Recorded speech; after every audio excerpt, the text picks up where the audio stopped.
So as you all know, I am the high school basketball coach here at FCA. So obviously a lot of what I'm going to speak about will be referencing basketball. It should not come as a shock. I will not be quoting Shakespeare up here. I will try to have this wrapped up by 6 p.m. Brad Ward. Brad! Killer of silence or the silence killer? Which one did we do? Killer of silence. All right. We'll circle back to that later. I was very honored when I was asked to speak about you. I'm very privileged. When I was thinking about this, it dawned on me that as a basketball team, we have not been together as a team since that last day in Tennessee. It just goes to show you at any moment that the things that we cherish and appreciate can be taken away in a moment's notice. And nobody appreciated those moments more like Brad. I first met Brad 5 years ago. He was part of the inaugural basketball team here at FCA. My first impressions is that he loved wrestling. When I say wrestling, I mean entertainment wrestling that was on TV. Little did he know that his coach wrestled for real. Also, the other thing that struck me was he had a strut and a walk that is unrivaled. He walked into the room like he owned it. Amen. I honestly felt he went to a special school to learn this. Now, Brad may be the first to tell you that his basketball talents are not necessarily the highest. And maybe going to a public school, he may not have experienced being part of a basketball program. But I'm glad he was part of FCA's basketball program. He played all 5 years for the FCA team. Nobody understood or embraced what brotherhood was, which was part of our DNA of our program, more than Brad. He loved his teammates more than they will probably ever realize, and what his teammates meant to him. In coaching Brad and having him part of the program for 5 years, there are some characteristics that I got to see shine. Brad has a pure heart. He has a kind soul. He is loyal.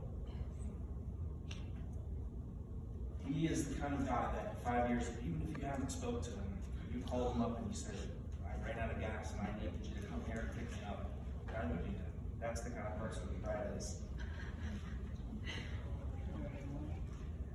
What Brad also doesn't realize is he was my barometer check. When things would get a little too serious in practices, Brad would always have a quip or something to say that would just reset the program. I know that, Coach, you're just taking this a little too seriously. And he doesn't realize that, but it was always helpful, always welcomed to bring laughter to the practices. Brad did not get a lot of playing time during his years, especially on the varsity team. But not once did he ever have a negative attitude. Amen. He never complained. He was appreciative of every moment and being a part of the program. Just like when he would walk into a room and have his head up high with his strut, I cannot think back and recall one moment, even during practices or games, when something may not have went his way or he made a mistake. I've never seen him put his head down. He's always held his head up high. During practices, he never shortcut anything. He gave me everything that he had. When we would do wind sprints, he would never cut it short or stop early. He gave me everything. When he did get in the games, Brad loved to shoot. I never saw a shot he didn't like. Many people don't know this, but this year, outside of the starting five, Brad was the highest scorer off the bench.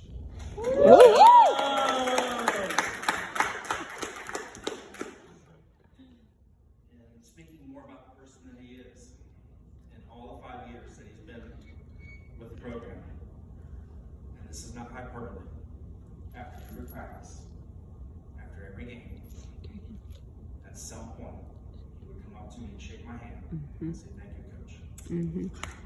Not a single practice was missed, not a single game.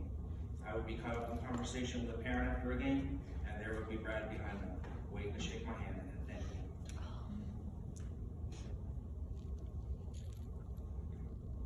I will miss those handshakes, Brad.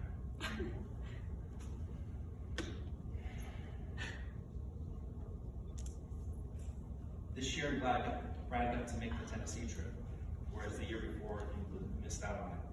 And I know early on this year, he was debating whether or not he'd be able to participate. And I'm so glad you came, Brad. You got to be part of all the memories and the shenanigans. And just seeing you embrace that trip this year, it meant a lot to me that you were able to be there for that.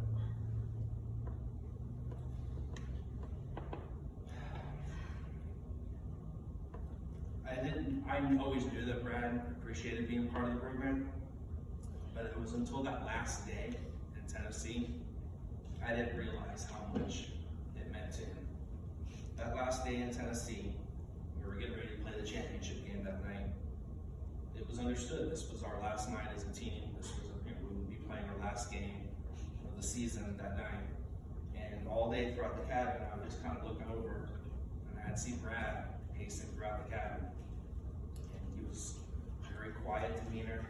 You could just tell he was processing everything. He was very emotional. I'd check up on him.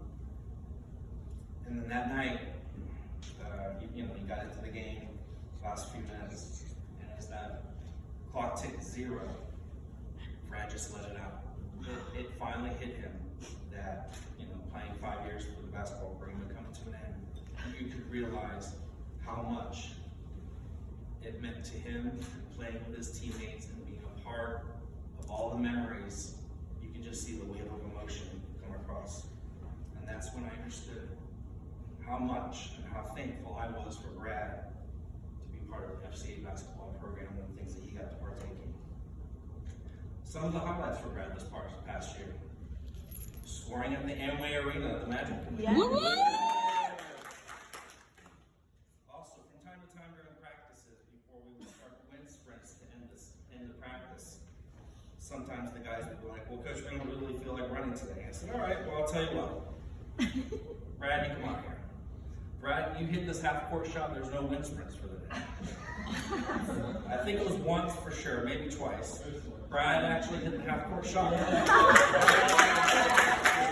Brad instantly had 10 best friends that day. But then that takes us to Silent Night. What I've always enjoyed about this program, and particularly this season, is that everybody had a moment. And Silent Night was Brad's moment. So just to backtrack a little bit, the year before, and I believe everybody's familiar with what our Silent Night is at FCA. His junior year, I had already determined that I wanted to get Brad to try to get the opportunity to score the 12th point to break the silence. So I called a timeout and inserted Brad into the game. And unfortunately, I think the pressure and the weight of everything, it just unfortunately did not work out for Brad that year, his junior year. So fast forward to this year. Here we are again, the Silent Night. And this speaks to the impact that, Brad, I don't think you realized you had on your teammates. I had already determined that I was going to have you come into the game as well, just like the year before. But it was your captains that had come to me prior and said, "We want to try to get Brad the 12th point." On top of that, when we won our back-to-back championship this year, it was the captains that said, "Brad, you go out and grab the trophy to celebrate." That's what you meant to your teammates as well, Jim. So here we are on Silent Night. We get to point 10. Again, I call a timeout. Brad, you're in the game. And everybody knows what we're trying to do. The crowd knows what we're trying to do. And again, the pressure of everything, Brad wasn't able to score at that moment. And I could tell it was becoming, the pressure was weighing more and more. So again, I subbed him out. But what you don't understand is God had a plan that night. And God said, we're going to do it on his time.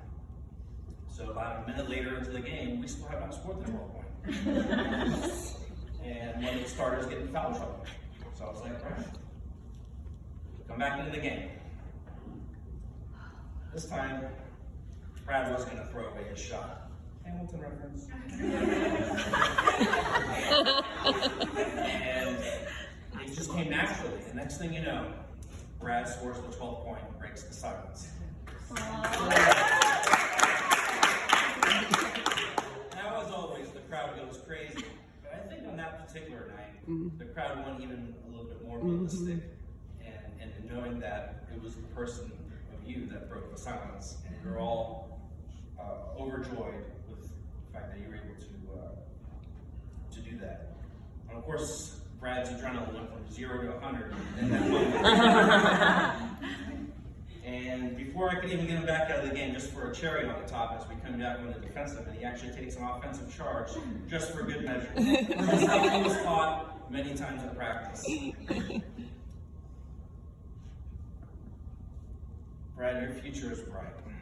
What I love about you is that you are comfortable in your own skin. You've always been the biggest cheerleader from the bench. Everybody knows I like to go back and watch games and rewatch how we play. But what many people don't know is sometimes I rewatch and I just watch the bench.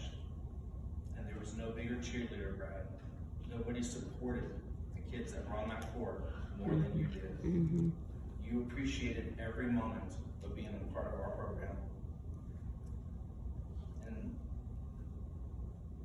nobody knows this, and Chris doesn't know this, but so in honor of the Silent Night, and that you took on the moniker of, was it the Killer of Silence? Okay. There will be a plaque, Brad, that will be a part of the FCA sports program. And it will honor our Silent Night, and on that plaque will be a nameplate for every year. And it'll obviously have all the people from year to year that has scored that 12th point. And obviously your name will now be on that. But the name of the plaque will be Killer of Silence.